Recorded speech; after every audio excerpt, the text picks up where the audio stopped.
You know, sometimes the most powerful ideas are hiding in plain sight, inside the simplest words. Today, we're going to take a magnifying glass to a word you have probably used 1,000 times without even thinking about it: sort. But before we dive in, let's just step back for a second. Have you ever really thought about what makes certain words so fundamental? You know, the ones that become the absolute building blocks for how we talk and think? It's a really cool question, and our little journey today is going to give us a big clue. For this explainer, we're looking at an amazing source, the Simple English Wiktionary. And it's perfect for what we're doing because it's designed to strip away all the complexity just to get right to the very core of what a word means. It's all about the fundamentals of basic English. Okay, so this word, sort, it's not just any old word.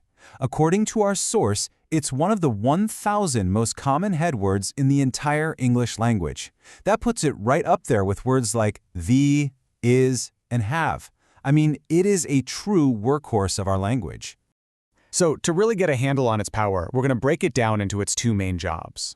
Let's start with its first role, sort, as an action, as a verb. The definition is just beautifully clear. To sort something is to take a big, mixed-up jumble and create order. It's the act of finding something in common, like, say, color or size or shape, and using that to group similar things together. It's really all about turning chaos into clear, neat categories. And this example just nails it. You can picture it perfectly, right? One big pile of apples becomes two separate, organized groups. This one simple sentence captures the entire idea. You're dividing and organizing based on a single trait. But hold on, that's only half the story. This simple little word actually does a second job. It's not just an action, it's also a concept. So now let's look at sort as a noun. So as a noun, a sort is just a kind or a type. It's the label we give to one of those groups we've just made. It's literally the name for the category itself. See how that clicks right into place? After the action of sorting the apples that we just talked about, what we're left with is the result: two distinct sorts of apple. The noun is the direct outcome of the verb. It's that simple. And this right here, this is the aha moment. This is where we see the real genius behind this simple word. It's doing two totally connected jobs with just incredible efficiency. So here's the crucial point. The action directly creates the concept. The verb literally gives birth to the noun.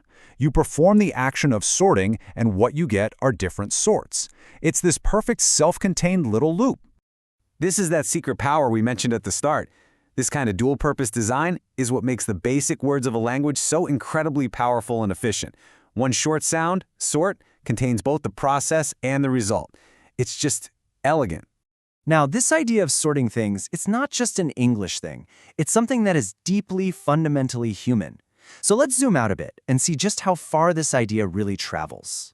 Get this, the Wiktionary entry for sort is available in a staggering 65 different languages. We're talking Arabic to Japanese to Swahili. That just goes to show you that this basic human need to categorize, to make order out of chaos, it's a universal idea shared across cultures all over the globe. And that brings us to our final thought. The act of sorting, it isn't just for apples. It's what we do with information, with our problems, with our own thoughts. So I'll leave you with this question to chew on. How do you use the simple building blocks of language to sort through all the complex ideas in your own life?